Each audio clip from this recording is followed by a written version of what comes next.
17. 12 secondes. 8. Faut pas devancer le départ, on est trop vite. Ouf, ça va être serré. Je crois que Bobby King est sur la limite. Pourtant, il n'avait pas à risquer de telle façon. Il était vraiment le plus rapide dans cette vague. Et c'est lui qui prend les devants, mais il faudra surveiller la vidéo du départ. C'est donc le Catalyst.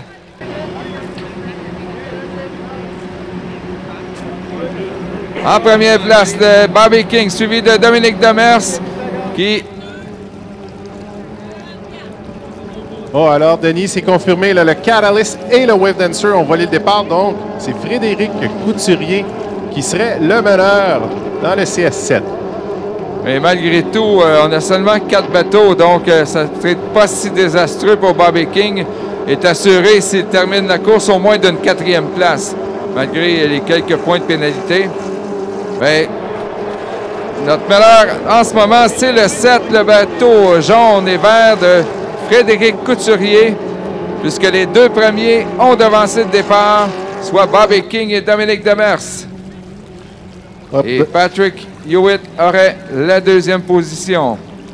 On sait qu'il y a des points de retranchés, là, mais vraiment, pour Demers, ça pourrait lui compliquer la tâche. Là, avec 36 points, il était vraiment sur la limite là, pour être 6e et éviter la consolation. Mais là, il aura des points de retranchés. Dommage, Bobby King, encore un peu de manque d'expérience. Savait qu'il avait quand même le meilleur bateau dans cette épreuve, mais quand même devancé le départ. Et Demers et Couturier, là, qui, je pense qu'on les a vus hier côte à côte à une occasion, qui continuent de se battre de ponton à ponton. Mais Demers a devancé le départ. Patrick Hewitt, qui lui, on se souvient, a fait toute une envolée à Saint-Félicien et qui est 4e en ce moment, mais avec les pénalités, serait 2e. Il y a environ 10 secondes de différence entre Couturier et Hewitt. Couturier qui est probablement au courant là, que ses 2 adversaires devant lui ont devancé le départ. Mais malgré tout, il donne une bonne course à Demers.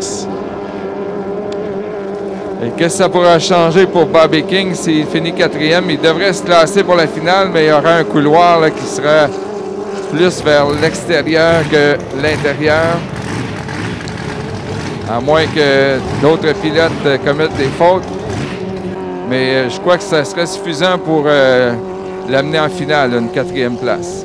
Oui, en fait, il serait. S'il avait remporté la victoire comme prévu, il aurait un total de 68 points. Donc, il serait vraiment conforté pour la finale. Et là, la 3e position, moins les points de pénalité, tombe à 59 points. Donc, c'est environ dans cette fenêtre habituellement qu'on réussit à accéder à la finale sans la consolation.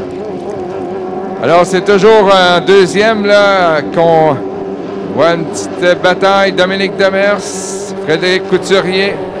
Mais dans la réalité, c'est Couturier qui est premier à cause des pénalités du 2-4-2 et du 44. Mais quelle machine, le Catalyst. On le voit extrêmement puissant. C'est un peu ce qu'il nous a démontré toute l'année. Vraiment stable, seulement quelques pénalités. L'accident Alonso là, qui ont nui à son championnat. Oui, le bateau qui est propriété de Roger Mahan. Et ce matin, James Hall nous disait qu'il devrait avoir la commande pour un autre 2,5 litres pour Roger Mahan. Et ce serait son fils Mike qui piloterait. Mais ça reste à voir pour l'an prochain.